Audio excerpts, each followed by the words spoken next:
And on the letter, we have, of course, received the letter and we're looking into it. Thank you so much. We are constantly learning. We are constantly updating our information and our advice, and that's a good thing. That's a positive thing. So rather than waiting 3 weeks for bad information to spread, we try to engage much more directly to amplify good messages. The important thing is to make sure that that these messages and these steps are not politically manipulated.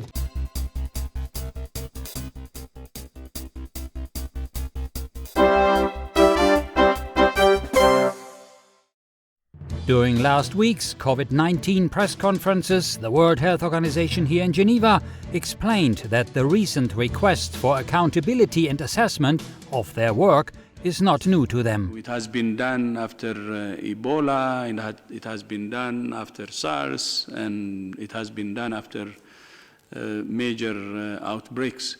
So this is in WHO's DNA. The Director General also pointed at the Independent Oversight and Advisory Committee, IOAC, that was established years ago to monitor and document the development and performance of his organization's programs and activities.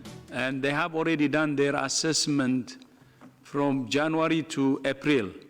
The most important thing now is fighting the fire, saving lives, but at the same time, we should also do the assessments, but it doesn't mean that we haven't done independent assessment. It was already done.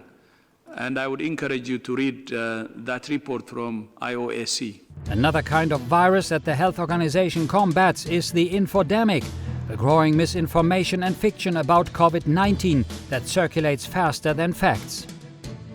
The United Nations launched an initiative supported by the IKEA Foundation and the eBay founders Luminate Foundation to fight infodemic.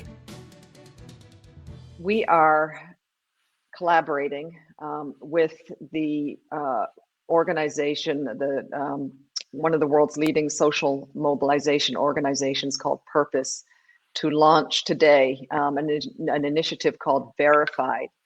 And Verified is going to be, among other things, but very centrally, inviting the global public to volunteer to counter this growing scourge of COVID-19 misinformation. The World Health Organization takes this also very serious and continuously provides new information for the public that is factual but also easy to understand. I think for the first time ever, this organization has produced over 130 risk communication products that are not in the form of guidelines.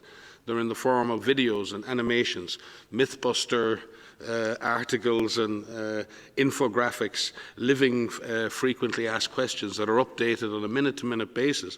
And we've had, I think at this stage, over 60 global webinars with thousands and thousands of participants where we sit and we answer questions to different communities all over the world. We're talking to you. You know, we sit here 3 times a week. We're talking directly to you, answering your questions directly. We're doing Facebook Lives and Q&As and TikTok, and I'm not going to name all the right companies, but the point is that we're not only talking out, we're listening. Getting the answers, getting these myths, looking at what people are concerned about, and hearing directly from individuals helps us to tailor the approach back. This situation isn't static. It doesn't stand still. We are constantly learning. We are constantly updating our information and our advice, and that's a good thing. That's a positive thing. The final thoughts about reopening of countries and the overwhelming messages about the virus from our health expert, Msgr Robert Vitillo. I think the important thing is to make sure that that these messages and these steps are not politically manipulated or ideologically manipulated in a way that will force people into making decisions and changing behavior so that they themselves become more vulnerable. So I think it's important for us, first of all, as Christians, to calm the storm by learning the facts and not listening to the myths, by also listening to the advice and the counsel of public health experts who know well how to control pandemics, and they've done it for many, many centuries. And then the final thing is to really care about each other, to remember that each person whom we meet is really, in the eyes of God, a brother or a sister made in the image and likeness of God.